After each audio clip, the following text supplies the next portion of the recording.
Hace pocos días el precio del dólar alcanzó los 4.000 pesos, algo que no sucedía desde principios de 2020 cuando la pandemia comenzó y se cerró la economía. La subida del dólar tiene varios efectos, algunos más evidentes que otros, como por ejemplo el aumento de los precios de los bienes importados. Pero más allá de los precios, que es algo que a todos nos duele porque afecta a nuestro bolsillo, creo que esto puede ser una oportunidad para aprender sobre algunos conceptos de la economía y la política monetaria. Hola, soy Carlos Espinosa y esto es Divagaciones, un canal para la reflexión sobre temas filosóficos y políticos.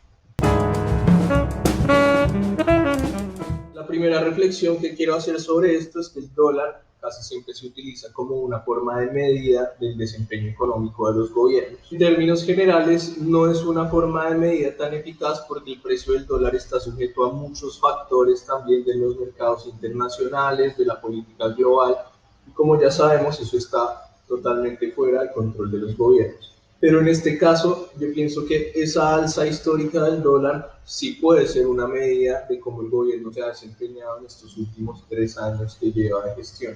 Si nos fijamos en el mercado de divisas a nivel internacional, no es tan cierto que el dólar esté en alza, o por lo menos no en una alza tan vertiginosa como viene con respecto a la moneda colombiana. De hecho, más bien parecería todo lo contrario, porque en Estados Unidos hay una grandísima inflación, dado que por un lado, durante el gobierno de Trump se hicieron altísimas emisiones monetarias para salvar la bolsa de valores, y por otro lado, las políticas y subsidios al desempleo en el gobierno de Biden, que se mezclan con un aumento en el salario mínimo federal, pues tienen unos efectos inflacionarios en el mediano y largo plazo. Y uno podría y debería preguntarse si en Estados Unidos la inflación es tan alta, es decir, que la moneda está perdiendo su valor adquisitivo, porque a los colombianos nos queda cada vez más caro comprar dólares. Entonces realmente la conclusión es que el dólar está perdiendo valor, pero el peso colombiano está perdiendo todavía más valor.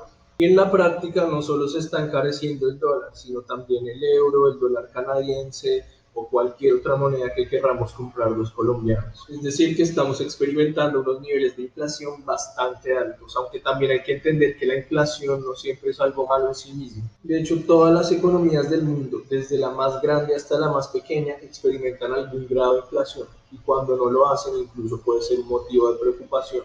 Uno de los motivos más obvios de la inflación son las emisiones monetarias, o en términos muy simplificados, cuando imprimimos billetes, porque entre más billetes haya, lógicamente va a ser menos lo que pueda comprar cada billete. Generalmente, cuando se necesita reactivar la economía de un país, se realizan emisiones monetarias, lo que hace que haya más dinero circulando y por lo tanto que la gente esté más dispuesta a comprar e invertir, por lo menos en el tiempo en el que los precios todavía no han subido. Este fenómeno se conoce como un incentivo a la demanda agregada, que conduce a un aumento en la producción de un país o un aumento en el PIB, pero también conduce a aumentos en los precios, es decir, a inflación. Aunque como les decía, la inflación no es necesariamente algo malo, sí nos afecta a nuestro bolsillo. Entonces los bancos centrales toman medidas para mitigarla, como por ejemplo mediante la compra de pesos, en este caso, utilizando reservas de monedas extranjeras, lo que hace que circule menos dinero en la economía. El problema es que cuando hay menos dinero circulando, pues sucede lo contrario, que hay menos demanda y menos producción, por lo tanto menos inversión, menos empleo. En el caso de Colombia, como nuestra economía depende tanto de las importaciones, el Banco de la República se enfoca muchísimo en controlar los niveles de inflación. Pero estando el dólar otra vez a 4.000 pesos, cuando la economía ya está prácticamente reactivada, nos da una muy mala señal, porque significa que el banco ya no está teniendo tantas reservas de oro y de monedas extranjeras para comprar pesos colombianos y mitigar la inflación.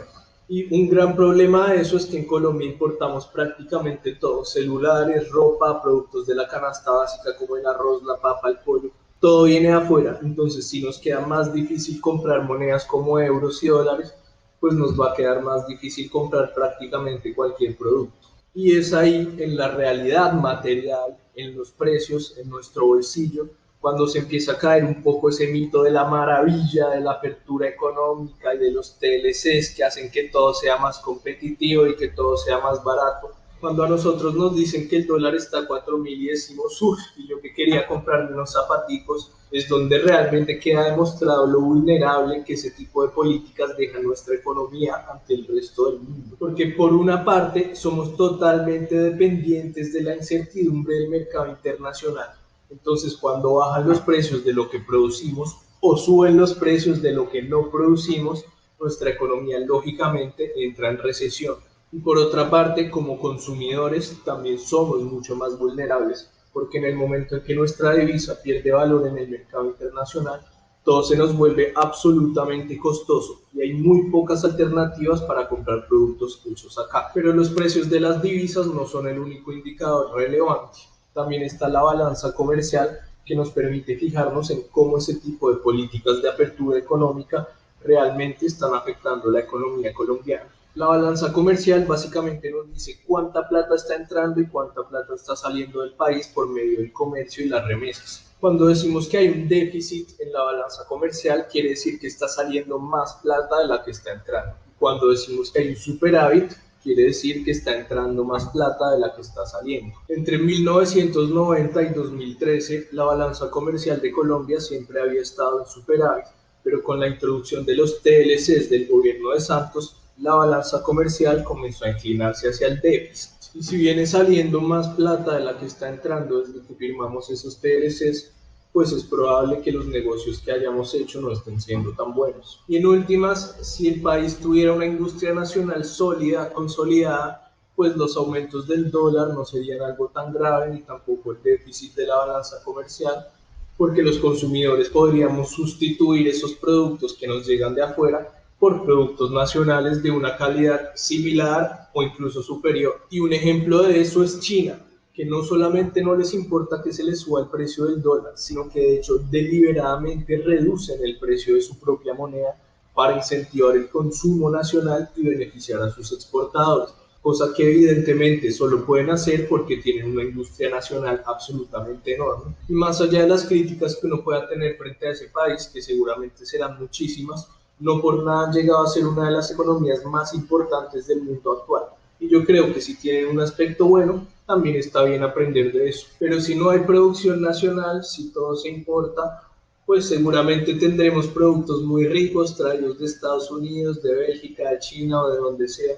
Pero lo cierto es que el país a la larga siempre va a terminar perdiendo. Y el mensaje que quiero dejar con eso es que en últimas, si la subida del dólar nos está dando duro, es porque históricamente nuestras políticas de comercio internacional han tenido un mal enfoque y nos han puesto a negociar en condiciones desfavorables ante el resto del mundo. No es coincidencia que la reforma tributaria, por la que estuvimos meses en un paro que dejó a decenas de muertos, haya estado enfocada en complacer a las calificadoras de riesgo y los inversionistas internacionales. Por eso yo pienso que el criterio de nuestra actividad política no debe ser solamente la existencia de políticas sociales que son absolutamente necesarias e imperantes, sino también la exigencia de una política económica verdaderamente pensada para beneficiar al país y para construir una industria nacional. Y bueno, siendo eso todo lo que quería compartirles, les agradezco mucho a los que llegaron hasta este punto del video. Y no olviden que si les gustó le pueden dar like, o si no les gustó también le pueden dar dislike, dejar su opinión en los comentarios y suscribirse para esperar el próximo video.